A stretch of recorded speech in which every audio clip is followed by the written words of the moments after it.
Recording by Jason Bennett. Little Soldier by Guy de Maupassant. Every Sunday, as soon as they were free, the two little soldiers set off. On leaving the barracks, they turned to the right, went through Courbevoie with long quick steps as though they were on a march. Then, having left the houses behind them, they followed at a calmer gait the bare and dusty high road which leads to Bezons. Being little and thin, they looked quite lost in their coats, which were too big and too long. The sleeves hung down over their hands, and they were much bothered by their enormous red breeches, which compelled them to walk wide. Under their stiff, high shakos, their faces seemed like mere nothings. Two poor, hollow Breton faces, simple in an almost animal simplicity, and with blue eyes which were gentle and calm. During the walk they never spoke. They went straight on, each with the same idea in his head as the other. It stood them in place of conversation, for the fact is that just inside the little wood near Les Champieux they had found a place which reminded them of their own country, and it was only there that they felt happy. When they came under the trees, where the roads from Colombes and from Chatou cross, they would take off their heavy shakos and wipe their foreheads. They always stopped a little while on the Bezons bridge to look at the Seine. They would remain there 2 or 3 minutes, bent double, leaning on the parapet. Or sometimes they would gaze out over the great basin of Argenteuil, where the skiffs might be seen scudding, with their white, slanted sails, recalling perhaps the look of the Breton water, the harbor of Vannes, near which they lived, and the fishing boats standing out across the Morbihan to the open sea. As soon as they had crossed the Seine, they brought their provisions from the sausage merchant, the baker, and the seller of the wine of the country. A piece of blood pudding, 4 sous worth of bread, and a litre of petit bleu constituted the provisions, which they carried off in their handkerchiefs. But after they had left this village, they now went very slowly forward, and they began to talk. In front of them a barren plain strewn with clumps of trees led to the little wood which had seemed to them to resemble the one at Kermervan. Grain fields and hay fields bordered the narrow path, which lost itself in this young greenness of the crops, and Jean Caderon would always say to Luc le Ganidec, "It looks like it does near Plounivon." "Yes, exactly." They went onward, side by side, their spirits suffused with vague memories of their own country, filled with awakened images as naive as the pictures on the colored broadsheets which you buy for a penny. And they kept recognizing, as it were, now a corner of a field, a hedge, a bit of moorland, now a crossroads, now a granite cross. Then, too, they would always stop beside a certain landmark, a great stone, because it looked something like the cromlech at Lochneuven. On arriving at the first clump of trees, Luc le Ganidec every Sunday cut a hazel switch, and began gently to peel off the bark, thinking meanwhile of the folk there at home. Jean Caderon carried the provisions. From time to time, Luc mentioned a name, or recalled some doing of their childhood in a few brief words, which caused long thoughts. And their own country, their dear distant country, repossessed them little by little, seized upon them, and sent to them from afar her shapes, her sounds, her well-known prospects, her odors of the green lands where the salt sea air was blowing. They were no longer conscious of the exhalations of the Parisian stables on which the earth of the banlieue fattens, but of the perfume of the flowering broom, which the salt breeze of the open sea plucks and bears away. And the sails of the boats, appearing above the river banks, seemed to them the sails of the coasting vessels perceived beyond the great plain, which extended from their homes to the very margin of the waves. They went with short steps, Luc le Ganidec and Jean Caderon, content and sad, haunted by a sweet melancholy, by the lingering, penetrating sorrow of a caged animal who remembers. And by the time that Luc had stripped the slender wand of its bark, they arrived at the corner of the wood where every Sunday they took breakfast. They found the 2 bricks which they had hidden in the thicket, and they kindled a little fire of branches, over which to roast their blood pudding at the end of a bayonet. And when they had breakfasted, eaten their bread to the last crumb, and drunk their wine to the last drop, they remained seated side by side upon the grass, saying nothing, their eyes on the distance, their eyelids drooping, their fingers crossed as at mass, their red legs stretched out beside the poppies of the field, and the leather of their shakos and the brass of their buttons glittered in the ardent sun, and made the larks, which sang and hovered above their heads, stop short. About midday they began to turn their eyes from time to time in the direction of the village of Bezons, because the girl with the cow was coming. She passed by them every Sunday on her way to milk and change the position of her cow, the only cow of this district which ever went out of the stable to grass. It pastured in a narrow field along the edge of a wood a little farther on. They soon perceived the girl, the only human being who came walking across the land, and they felt themselves rejoiced by the brilliant reflections thrown off by her tin milk pail under the flame of the sun. They never talked about her. They were simply glad to see her, without understanding why. She was a great, strong wench with red hair, burned by the heat of sunny days, a great sturdy wench of the environs of Paris. Once, finding them again seated in the same place, she said, "Good morning. You two are always here, aren't you?"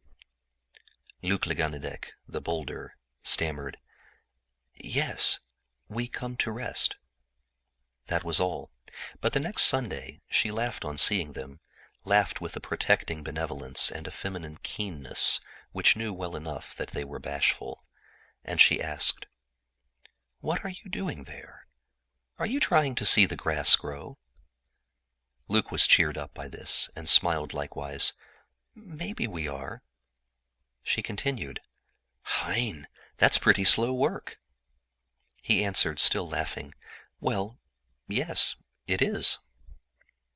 She went on, but coming back with a milk pail full of milk, she stopped again before them and said, "Would you like a drop? It will taste like home." With her instinctive feeling that they were of the same peasant race as she, being herself also far away from home perhaps, she had divined and touched the spot. They were both touched. Then, with some difficulty, she managed to make a little milk run into the neck of the glass bottle in which they carried their wine, and Luc drank first, with little swallows, stopping every minute to see whether he had drunk more than his half.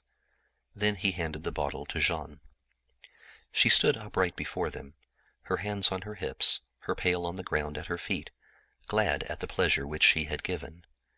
Then she departed, shouting, "Allons, adieu, till next Sunday." And as long as they could see her at all, they followed with their eyes her tall silhouette, which withdrew itself, growing smaller and smaller, and seeming to sink into the verdure of the fields. When they were leaving the barracks the week after, Jean said to Luc, "Oughtn't we to buy her something good?" And they remained in great embarrassment before the problem of the choice of a delicacy for the girl with the cow. Luc was of the opinion that a bit of tripe would be the best, but Jean preferred some berlingot because he was fond of sweets. His choice fairly made him enthusiastic, and they bought at a grocer's 2 sous worth of candies, white and red. They ate their breakfast more rapidly than usual, being nervous with expectation. Jean saw her first. "There she is," said he. Luc continued, "Yes, there she is." While yet some distance off, she laughed at seeing them. She cried, "Is everything going as you like it?" They answered together, "Are you getting on all right?" Then she conversed, talked to them of simple things in which they felt an interest, of the weather, of the crops, and of her master. They were afraid to offer her the candies, which were slowly melting away in Jean's pocket. At last Luc grew bold, and murmured, "We have brought you something." She demanded, "What is it?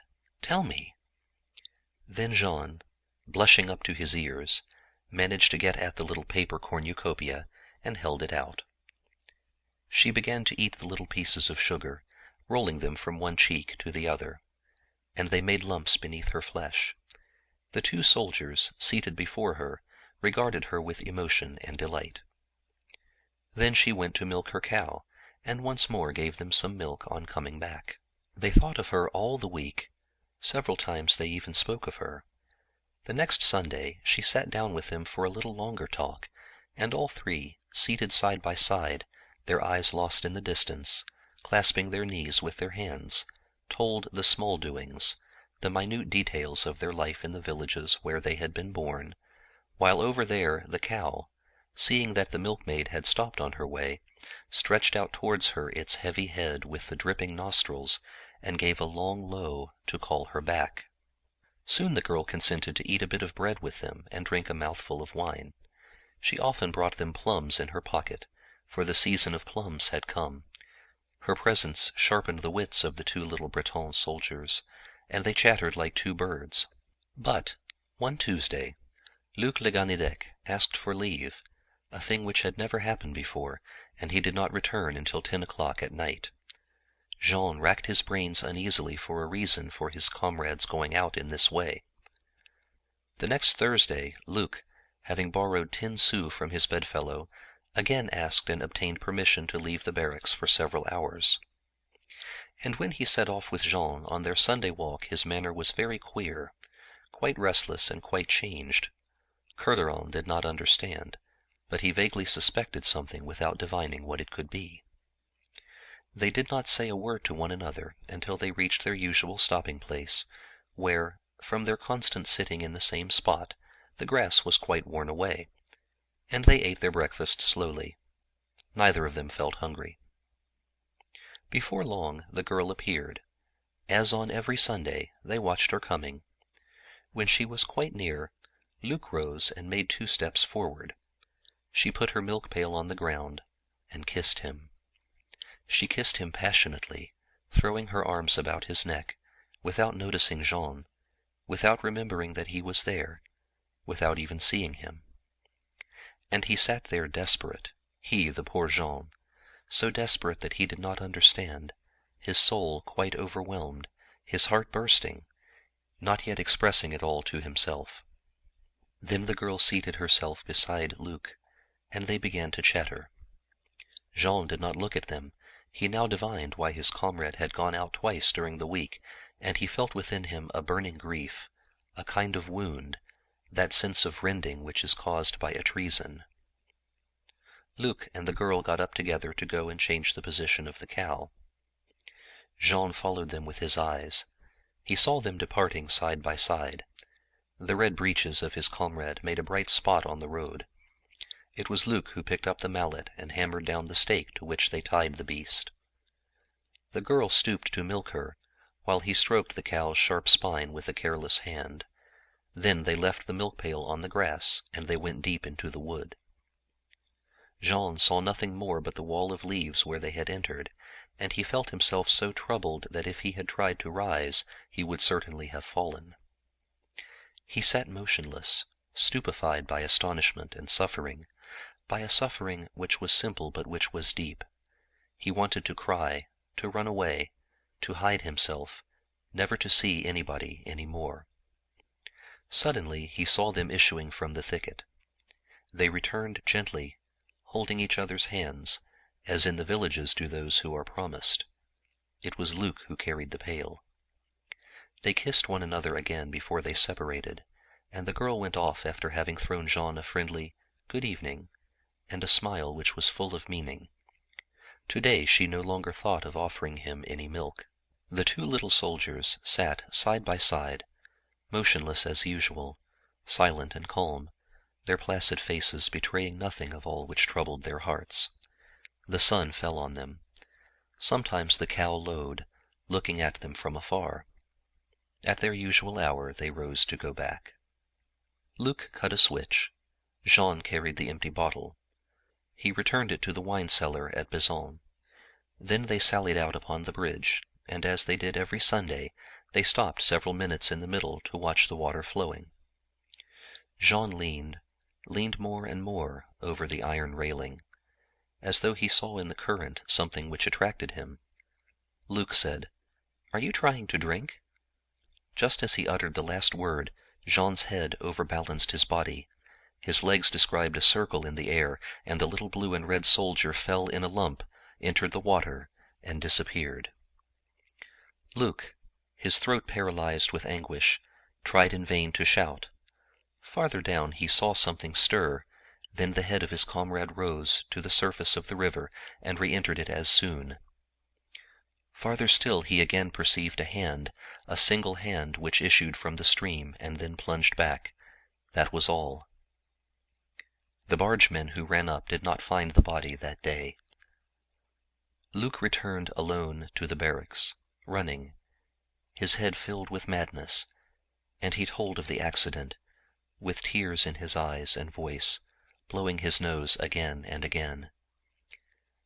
He leaned over, he leaned over so far that his head turned a somersault, and so he fell. He fell. He was strangled by emotion. He could say no more. If he had only known. End of Little Soldier by Guy de Maupassant.